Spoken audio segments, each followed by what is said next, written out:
দেখুন 2005 সালে right two information act তৈরি হয়েছিল। সেই অ্যাক্ট অনুযায়ী আমরা বিভিন্ন সময় বিভিন্ন দপ্তরে চিঠি করে থাকি সেখানকার তথ্য নেওয়ার জন্য। সাবির আহমেদ একজন প্রতিটি ট্রাস্টের একজন ন্যাশনাল রিসার্চ কোঅর্ডিনেটর তিনি। আর প্রতিটি ট্রাস্ট আমরা জানি কার, বিখ্যাত অর্থনীতিবিদের, তার একজন তিনি একজন উল্লেখযোগ্য সেখানে তার ভূমিকা থাকেন। তিনি তিনার গবেষণার জন্য কলকাতা ন্যাশনাল মেডিকেল কলেজকে তিনি আরটিআই করেছিলেন। কিন্তু দুর্ভাগ্যের বিষয় আরটিআই এর প্রতি উত্তরে যেগুলো চেয়েছেন সেগুলো প্রোভাইড না করে সাবির আহমেদের ধর্মীয় পরিচয় জানতে চাওয়া হয়েছে, তার নাগরিকত্বের প্রমাণ দিতে বলেছিল। এই সাবির আহমেদ কিন্তু হঠাৎ একজন তিনি আরটিআই করছেন না, তার লাইফে প্রায় 2500-এর অধিক আরটিআই হয়ে গিয়েছে। তিনি বিভিন্ন সময় বিভিন্ন দপ্তরে স্টেট গভর্নমেন্ট না সেন্ট্রাল গভর্নমেন্টেরকেও কিন্তু তিনি আরটিআই করেছেন। সেই সময় যথাযথভাবে তাদেরকে তার যে আপনার যেগুলো জিজ্ঞাসা ছিল সেগুলো দিয়েছেন। ইভেন কেন্দ্রীয় সরকারের বিভিন্ন দপ্তরে যখন আরটিআই করেছেন একবারের জন্য নাগরিকত্বের প্রুফ চাইনি, কিন্তু রাজ্য সরকারের হেলথ ডিপার্টমেন্টের national medical college Kolkata national medical কলেজে যেটা চেয়েছেন তখন নাগরিকত্ব চেয়েছে।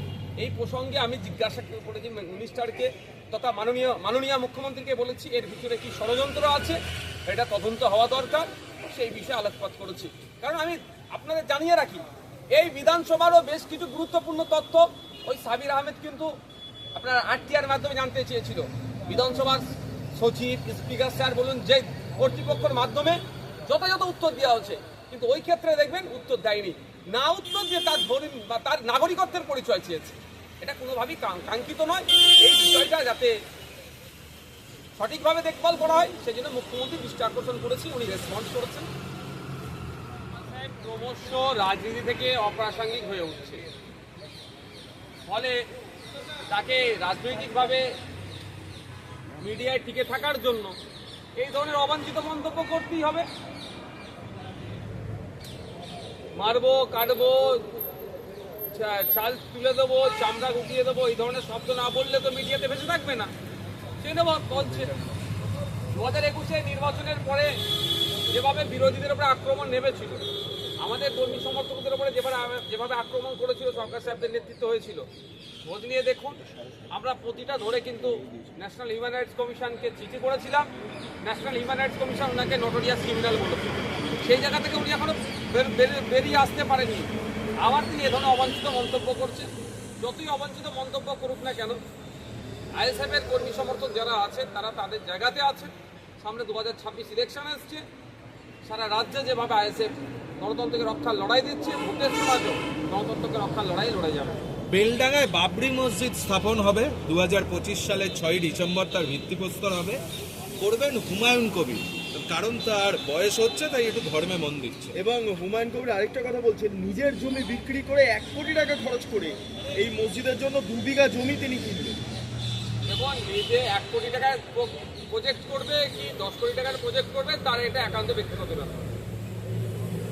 এবার মসজিদের নামকরণ কেউ বাবার নামেও করতে পারেন, কেউ ইসলামিক স্কলারদের নামেও করেন, কেউ এলাকার নামেও করেন, বিভিন্নভাবে করেন।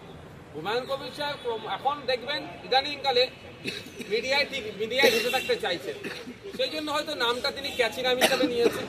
অবশ্যই বাবরির সাথে যে অন্যায় হয়েছে সেটা সকলেই জানে, সেটাকে মানুষের মধ্যে টিকিয়ে রাখার জন্য, মানুষের মনের মধ্যে রাখার জন্য হয়তো তিনি এই প্রস্তাব রেখেছেন। তবে পরিশেষে বলবো এরা হচ্ছে রাজনীতিটা এদের কাছে সব থেকে বড় জিনিস। এরা রাজনৈতিক ফায়দা নেওয়ার জন্য হয়তো মসজিদ তৈরি করবে, বা মোদিজি যেরকম বা বিজেপি যেরকম আপনার রাম মন্দির তৈরি করেছে। মানে এই যে রাজ্যে সমস্ত ইস্যু ছেড়ে দিয়ে বিজেপি দেখা যাচ্ছে যে তারা হিন্দু মুসলিম তৃণমূল কংগ্রেসের বিধায়কদেরকে কেউ এই যে মসজিদ তৈরি করবেন, এই সমস্ত রাজ্যে কি এখন একমাত্র ধর্মই পলিটিক্সের আধার? দেখুন সেটা তো একটা চেষ্টা চলছে। এটা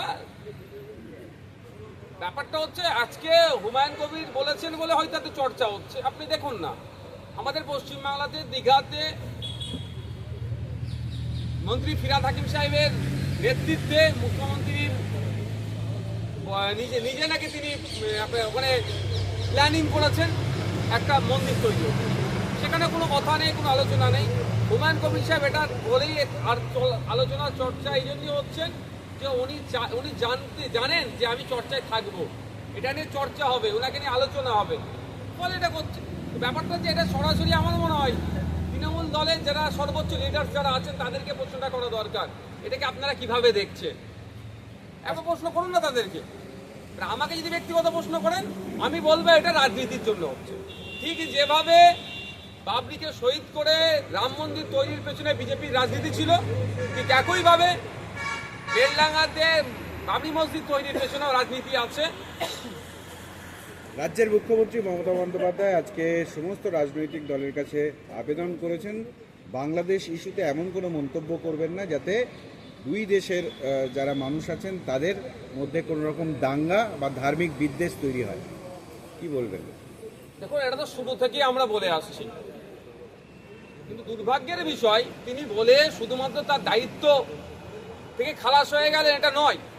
ইতিমধ্যে যারা বাংলাদেশের সংখ্যালঘু হিন্দুদের উপর অত্যাচারকে কেন্দ্র করে পশ্চিমবাংলাতে উত্তপ্ত করার চেষ্টা করছে, তাদের বিরুদ্ধে মমতা ব্যানার্জির প্রশাসন বা মমতা ব্যানার্জি কি অ্যাকশন নিয়েছে সেটাও তো আমরা জানতে ইচ্ছে করছে। তুমি বলে দিলেন কেউ সাম্প্রদায়িক সম্প্রীতি বিঘ্ন করবেন না বলে তিনি খালাস হলে হয় না।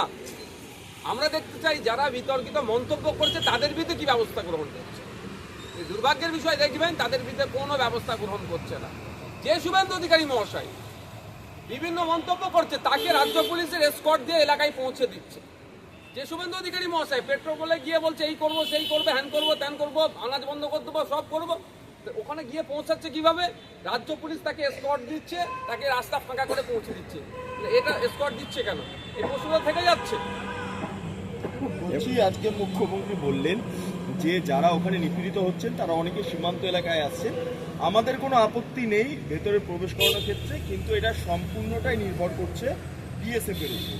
মুখ্যমন্ত্রীর এই যে বক্তব্য, এবং আজকে খুব কাকতালীয়ভাবে দেখা গিয়েছেন একজন বরিশাল থেকে পালিয়ে এসছেন, তিনি মেডিকেলের নাম করে তিনি বৈধ কাগজ নিয়ে এসছেন, এসে তারপর শুভেন্দু অধিকারীর সঙ্গে আজকে বিধানসভার বাইরে দেখা করলেন এবং শুভেন্দুবাবু বললেন তার বিভিন্ন ব্যবস্থা করে দেওয়া হবে, কিন্তু নাগরিকত্ব বা এই সমস্ত ইস্যু সমস্তটাই কেন্দ্রীয় সরকার দেখবে।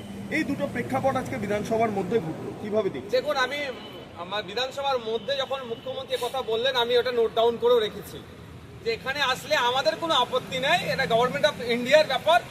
তো এরকম ভাবে তো বলা যায় না যে সিএ যেটাই করেছে সেটাও কিন্তু লাস্ট স্টাম্প মেরে দিয়েছে 2014 আগে ধর্মীয় কারণে যারা নিপীড়িত হবে মুসলিম ছাড়া অন্য অনেক কথা বলেছেন তাদেরকে নাগরিকত্ব দেবে, আর এটা 2024। শুভেন্দু বাবুদেরকে প্রশ্ন করবেন, মমতা ব্যানার্জিকে প্রশ্ন করা দরকার। তাহলে কি আপনারা সিএ এর আবার অ্যামেন্ডমেন্ট করবেন? সেটা জানার বিষয় আছে। শুধুমাত্র নিয়ে আসলো, কেউ নিয়ে এসে এখানে বলে দিল উনি বরিশাল থেকে এসছে, উনার এই হয়েছে সেন হয়েছে। আমার মনে হয় এগুলো ফুটেজ ছাড়া আর কিছু হচ্ছে না। অ্যাকচুয়াল উনি বরিশাল থেকে এসছেন না বিহালা থেকে এসছেন তার কাগজপত্রগুলো অন্তত একবার দেখার দরকার ছিল, এক নম্বর। দ্বিতীয় কথা আমি বলছি, এখানে যেভাবে এখানকার সংখ্যাগুরুরা বাংলাদেশের সংখ্যালঘুদেরকে নিয়ে, অবশ্যই আমরাও চিন্তিত, সংখ্যাগুরুরাও চিন্তিত বাংলাদেশের সংখ্যালঘু হিন্দুদের জন্য, কিন্তু যেভাবে আর একটা আলাদা সাম্প্রদায়িক বাতাবরণ করার চেষ্টা করছে, আমার মনে হয় বাংলাদেশের হিন্দু ভাইদের এর জন্য আরো বেশি চাপে পড়বে। এখানে যদি আমাদের ভারতবর্ষের পশ্চিমবাংলার সংখ্যাগুরুরা পজিটিভ ভূমিকা পালন করে তাহলে বাংলাদেশের সংখ্যাগুরুদেরকে আমরা সেই বার্তা দিতে পারবো। কিন্তু দুর্ভাগ্যের বিষয় তা না করে গরিবের সে আবার দিনের শেষে গরিবের কিছু নেই, সেখানে বিচার ব্যবস্থা বলে কিছু নেই, এবং ইউনূস সরকারের আমলে প্রচুর দাগী আসামি বা সন্ত্রাসবাদীরা তারা জেল থেকে ছাড়া পেয়েছে। এই পরিস্থিতিতে বাংলাদেশের যে অবস্থা দানা বেঁধেছে, আপনার কি মত শেখ হাসিনার মন্তব্য প্রেক্ষিতে? এখন দুটো দিক উঠে আসছে। শেখ হাসিনা প্রাক্তন প্রধানমন্ত্রী বাংলাদেশে, যিনি তার সময়ে কিভাবে নির্বাচন হয়েছে আমরা মিডিয়ার মাধ্যমে যথেষ্ট দেখতে পেয়েছি।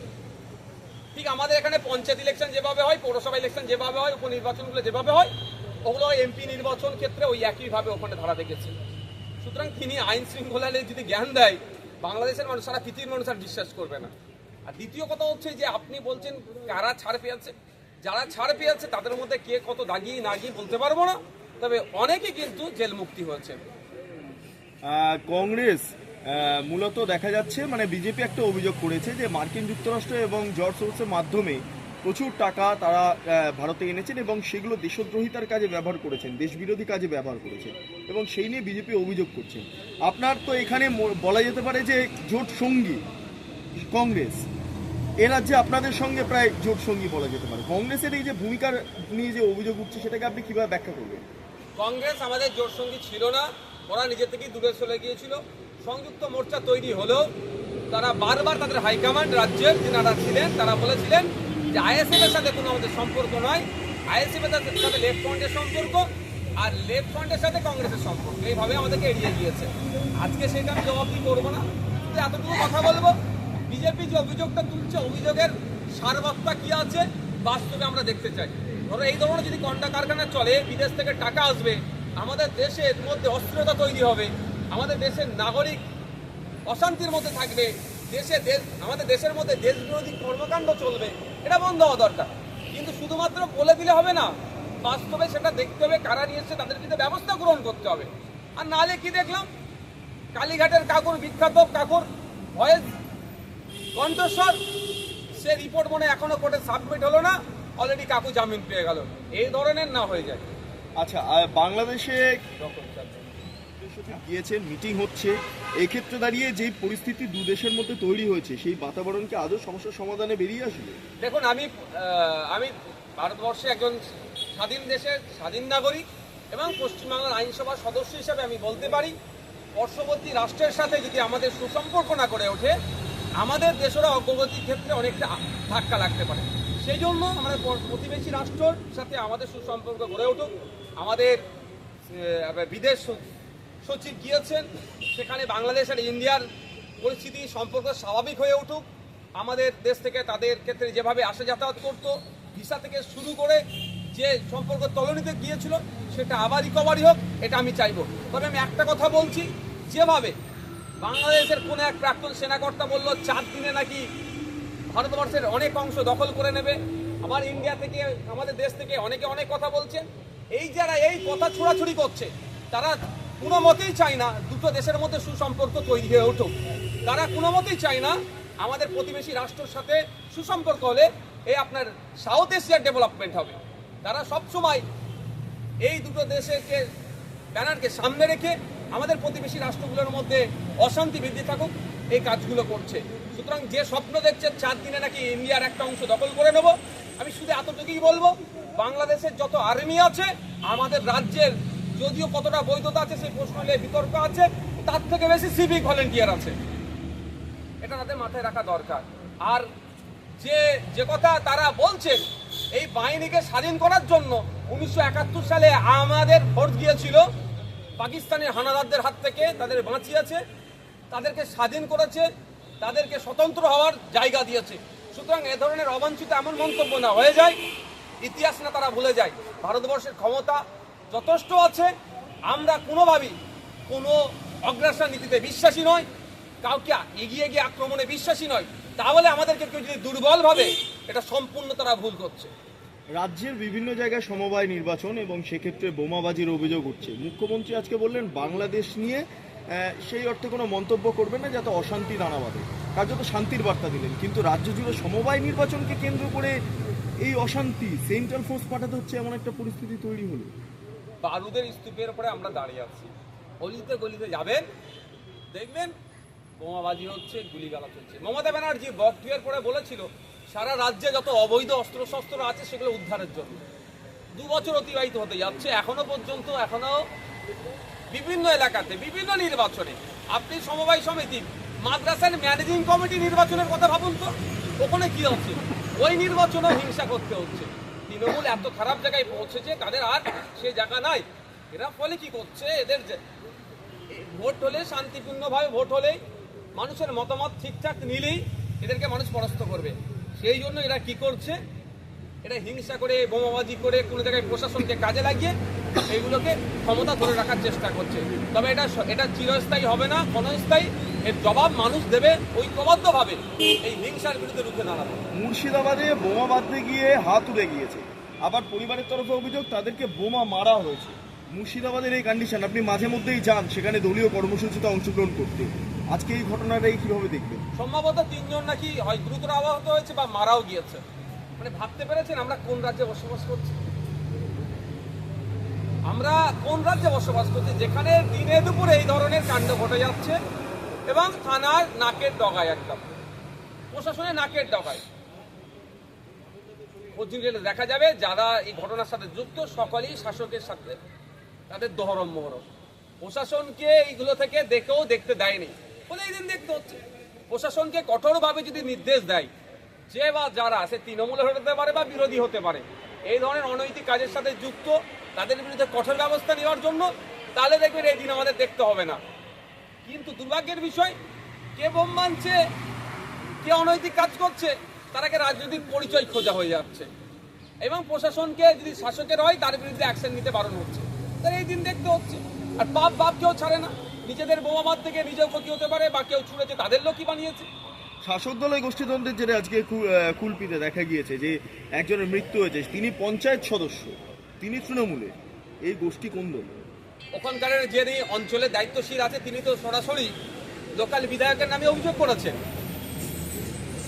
আর এটা তৃণমূলের নতুন নয়, বক্তিয়ার কথা দেখুন না, 11-র অধিক মানুষকে কুপিয়ে খুন করে সেখানে আগুন লাগিয়ে দিল গোষ্ঠীদ্বন্দ্বের জন্য। বর্তমানে এক মহিলা সুসাইড করলো গোষ্ঠীদ্বন্দ্বের কারণে।